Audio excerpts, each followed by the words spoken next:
This is Danny Flexon for Seconds Out. Delighted to be joined once again by unbeaten featherweight Nick Ball. Nick, how you doing? I'm good, Danny. How are you? Yeah, very good. We last saw you in the ring last year on BT Sport. Great exposure against Jerome Campbell. Really good performance as well. You got a knockdown, won clearly on points over 8 rounds. So I guess the question to ask is, why have we not seen you since? Because it was an entertaining fight. I know.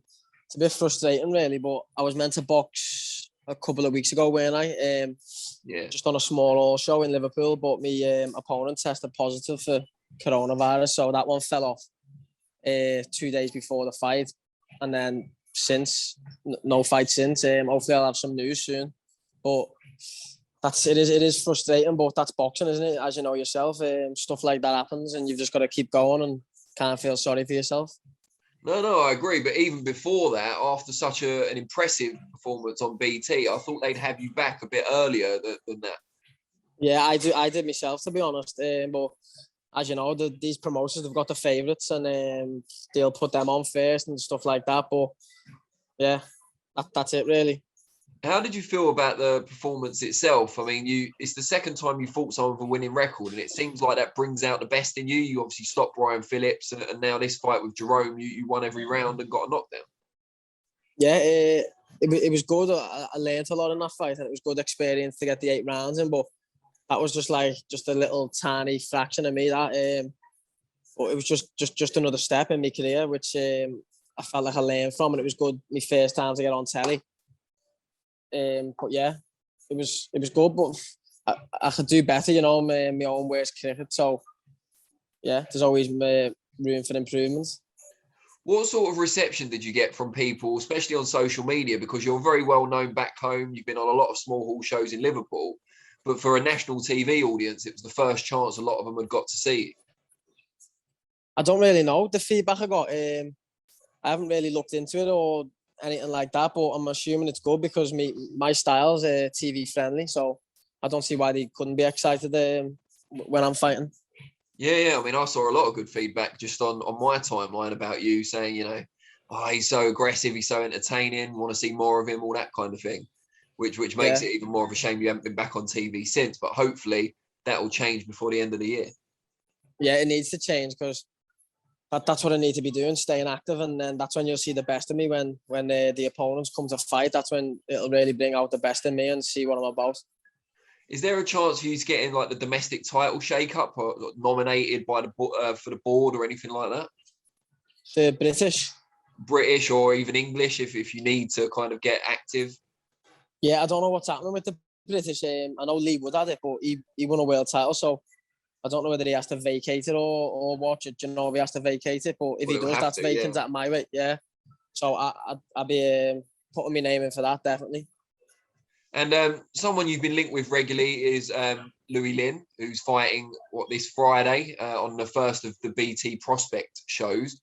What would you make of his opponent, and is that a fight you'd still like in the future? Yeah, definitely. His opponent, is it Amin? Yeah.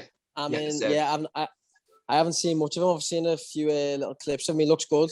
His style looks tricky, so that'll be a good fight. But I definitely want the winner of that of that fight. I don't see why Frank couldn't make that as well. Whoever won, me and the winner, would be an exciting fight. Well, you and Louie Lynn, if he comes through, of course, for the British title, that seems like a natural, especially up north. Definitely, that should happen. That should happen without question, shouldn't it? Really. Well, you've both got very exciting styles. You're probably a bit more come forward, but his work rate's, you know, very similar to yours. And I think, it's a guaranteed fireworks fight. Yeah, definitely. Be wrong not to make it. And how have you been kind of keeping yourself motivated while you haven't been in the ring, kind of ticking over in the gym and so on? I'm self-motivated. That's just what you've got to do. That comes with it. It comes when you sign up for this sport. That's what you've got to do. Without question, you've got to just keep training and take each day as it comes and put your all into each day and train every day. That's it, really. And then when you do get your opportunity, you're going to be ready for it because you've been putting the work in. Is it helpful to be in such a busy gym where you're all kind of going towards the same goals? So when you're not active, you're still kind of pushing each other on? Yeah, definitely, because in our gym, always someone's got a fight date. So we're always in training, and the sparring in our gym, you're not getting any better sparring in the country, in my opinion. I've been out sparring gyms. I've been out to spar loads of gyms and at around my weight and even the weight above and stuff like that. But every time coming back home into our gym, it's the best sparring. You've got Peter McGrail, as you know, who's outstanding amateur, who's just turned professional now. Brad Strand, Andrew Kane, Jack McKinley, all fighters like that. So it's outstanding. Peter, obviously, he's making his debut, October the 9th on that big Matchroom show in Liverpool. Are you kind of quite psyched about that he's finally turning over? Yeah, be boss that. It's been a long time coming on it, and I think his style is suited to the pros. Like the longer rounds will be more suited for him as well. I think people will struggle with his style. And how have you kind of managed to cope while you haven't had the fight persons coming in? I'm guessing sponsors must play a key part. Yeah, sponsors are a massive help, and my family, to be honest, my mum and dad and my brother, they help me out a lot. I wouldn't be where I am today without them with me. So, yeah, all the support, I appreciate it, and all my sponsors, they know who they are as well. I appreciate the support of them. They just keep me going throughout. They could easily just stop and get fed up, because I'm not fighting, but they've stuck with me, so I can't thank them enough. And are you kind of on the phone to your manager or your promoters all the time, kind of get me out? Are you kind of pushing it all the time? Yeah, well, Paul's my manager, coach, Paul Stevenson. So I'm in the gym with him every day, so he keeps me updated on the news. So yeah, I just say to him, he knows I'm ready whenever. So as soon as he gets the call, I'm on it straight away. And are you tied down promotionally? I don't know what your situation is. We last saw you obviously on a Queensbury show, but are you tied to them, or can you fight on any show? How does it work? Yeah, I'm tied to them. It was a 4-fight deal, or 4-fight deal with Frank. So I'm on that with him. Well, then it's in their interest to get you out as well. Then, so that's something, I suppose. Yeah, definitely. They need to get me out now, and they've promised me dates 4 fights a year. So I don't see why they wouldn't give me them. Yeah, and they need people that sell tickets in the northern part of the country as well, because they've done a lot of shows in the Midlands, a lot in London. We haven't seen them as much up north, so they'll need someone like you and a lot more like you. Definitely. I thought if they brought the shows to Liverpool, we'd be the men to get them sold and stuff like that. There's loads of us here, Liverpool fighters in our gym as well, especially that we could sell the tickets and get the shows going in Liverpool. So that'd be good for us and Frank. When you see something like that October 9th show that we said Peter's making his debut on, it's obviously Liam Smith, Anthony Fowler in the main event.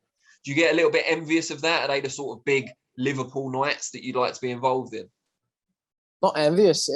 Just when someone's on it from the gym like Peter, I look forward to it for him.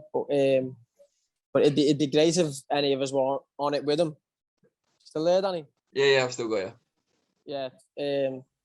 Be great if any of us, the lads out the gym, if we were all on it, but that's boxing. You're going to be on shows, and then someone else is going to be on different shows. As long as we're all rising together, that's what matters, because them shows are going to come regardless. But you've got to keep working your way up, and the fighters on that show, that they've earned it, like the likes of Smith and that, they've earned it, and it'll only be a matter of time until when I've earned it, I'll be on them shows. When you were first coming up in the amateurs, who were the fighters? They don't have to be from Liverpool, but who were the fighters that you looked up to? I don't look up to any fighter.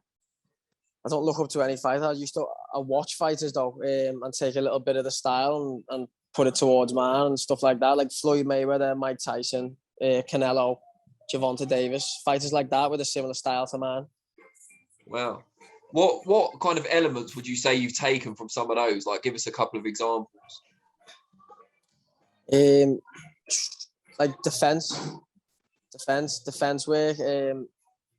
Just working on my defense and seeing how the defense shots and learning to take my time more. What I'm still learning to this day, every day in the gym with Paul. But you learn the most in fights. So each fight you're just learning. Like in my last fight, I learned loads where I went the distance. Just maybe taking your time a bit more and knowing when to put the gas on and when to come off, and little things like that. It's crazy, little tiny things. Yeah, but then you don't want to watch too much of them. You want to focus on your own style, because That's who I am. I'm me. I'm not no one else. That's a very good point. And before we let you go, we've asked you this before, but obviously we haven't spoken in a little while. Just tell people out there how they can find you on the different social media platforms. Yeah, on Instagram, it's Nick Ball, 2 underscores. And then on Twitter, it's Nick Ball _97. Great stuff. Well, mate, I hope you get a fight date sooner rather than later. And maybe we can catch up again ahead of that.